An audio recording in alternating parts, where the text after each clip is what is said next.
La nostra storia nasce proprio dall'accoglienza e dalla risposta a un bisogno del territorio, accogliere le domestiche anziane che non sapevano dove andare, ma erano molto brave a gestire la famiglia, la casa e quindi ad accogliere le persone. E da qui nasce la storia di accoglienza della Fondazione Opera Immacolata Concezione.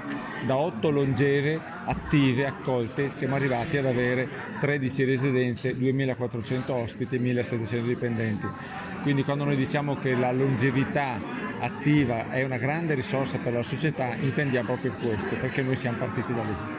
Nella diocesi di Vittorio Veneto noi abbiamo la residenza di Oderzo, che è proprio in centro a Oderzo, ed è proprio stata donata dalla famiglia Simonetti all'Opera Immacolata Concezione, perché questa famiglia aveva riconosciuto nel nostro modello, ancora tanti anni fa, proprio la capacità di dare una risposta agli anziani, con una risposta però di qualità, non da ospizio ma proprio di dignità di vita e da protagonisti. Proprio aver riconosciuto questo che ha voluto donare questa residenza e l'abbiamo valorizzata, adesso è diventata un punto di riferimento del territorio.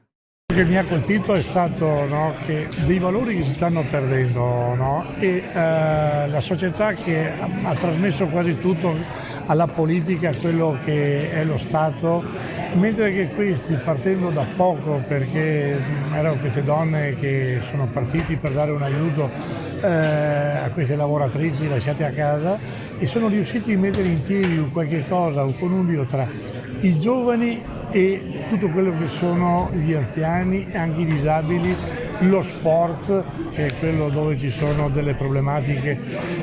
Io sono nonno, no? E vedo che in famiglia, se non ci sono i nonni, i figli fanno fatica a dover lavorare e anche stare con i figli, cercare di farli crescere. Questo è un qualche cosa che ha sposato tutto questo, e io vedo che i giovani, i piccoli, parlo di piccoli più che i giovani, hanno veramente bisogno degli anziani, dei nonni.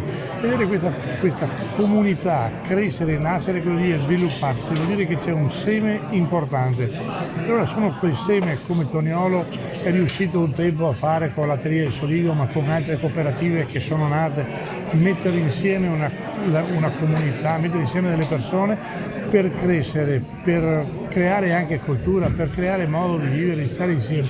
Questo mi ha commosso, perché queste persone io credo che siano veramente delle persone illuminate, che meritano di girare l'Italia e portare il loro esempio.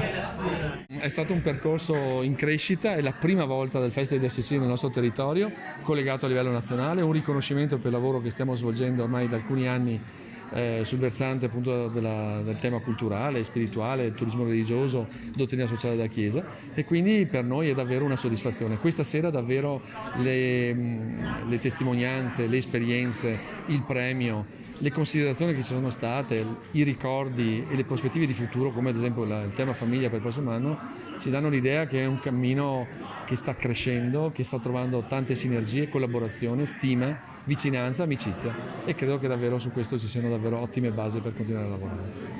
Sì, noi crediamo molto nella dimensione del territorio, nella costruzione di elementi di soggettività tutti assieme che si rendono protagonisti, insomma, di una promozione culturale, di una valorizzazione, di un impegno per far crescere davvero la comunità. In questo senso proprio anche l'ultimo appuntamento del 10 ottobre sarà proprio fare comunità al tempo dell'UNESCO. Vogliamo mettere insieme tutte le realtà che stanno lavorando nella prospettiva di animazione e di valorizzazione di questo nostro territorio diventato straordinariamente patrimonio UNESCO.